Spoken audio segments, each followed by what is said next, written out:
If Allah were the God of Israel and Jesus, why then would he deceive and mislead his own creation? We have so far investigated most of Muhammad's characteristics based as usual entirely upon the Muhammadan records themselves, that invariably have shown him to be the exact opposite of what the Muhammadan scholars do their best to deceive both the believers and the unbelievers.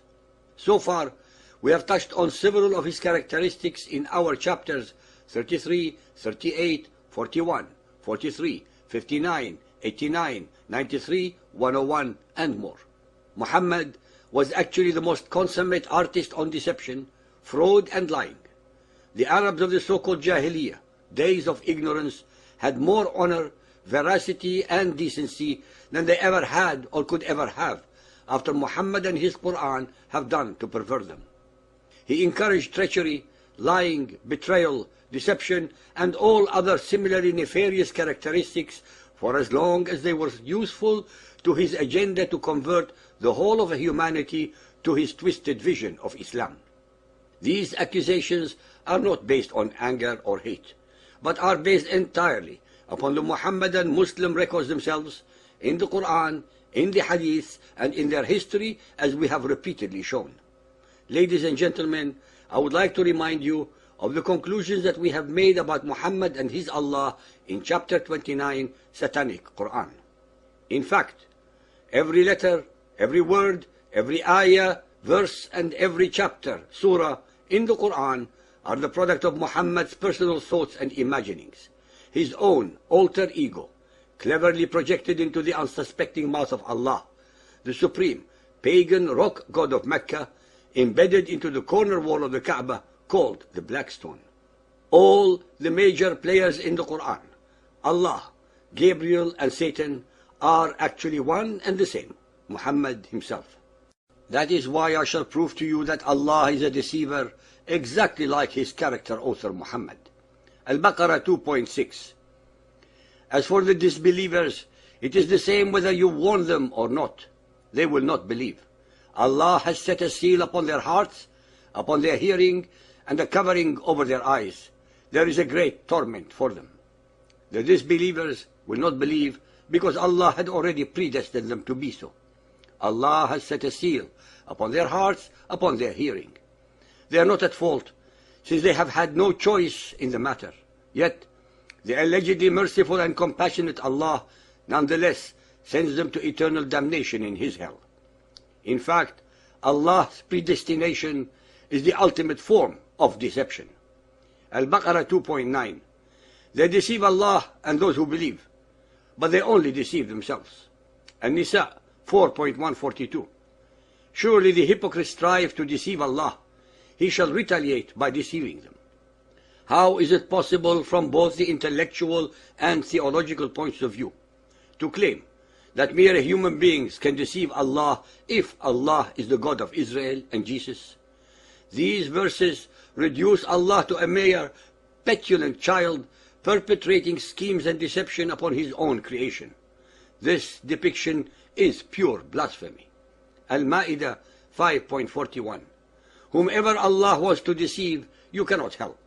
Allah does not want them to know the truth because He intends to disgrace them and then torture them. It is a pathetic belief system if its God, Allah, conspires and deceives His own creation, and then without mercy, morality, or justice, have them consigned to eternal tortures in His hell. In fact, the verse above is pure idolatry, to give human attributes of deception, scheming, and plotting to any divine entity. Al-Anfal 8.30. Remember how the unbelievers plotted against you, Muhammad. They plotted, and Allah too had arranged a plot, but Allah is the best schemer. Ibn Ishaq 3.23. I am Allah, the best of plotters. I deceived them with my guile, so that I delivered you from them. What kind of a God would extol the failings of mortals, such as deception, scheming, plotting, and counterplotting? What kind of a God is so immoral and unjust as to consign innocents to the tortures of his hell? Are these verses not blasphemous when applied to any supreme creator? Al-Ra'd 13.27. Say, Allah leads whosoever He wills astray. Does the reader need any more unambiguous statements asserting the predestination of mankind? If mankind is predestined, what for is then the need for religion? And if there is no need for religion, then there is obviously no need for prophets or for Satan. Hence, there is no purpose for Muhammad or his Quran. Al-Ghafir 40.32. Any whom Allah causes to err, there is no guide. That is how Allah leads the skeptics astray. Muhammad's Allah, being a reflection of his own character, is full of deception and betrayal. Al-Tahrim 66.1. Allah has already sanctioned for you the dissolution of your vows. With this convenient verse, Muhammad is allegedly sanctioned by Allah to break all treaties and promises made with others.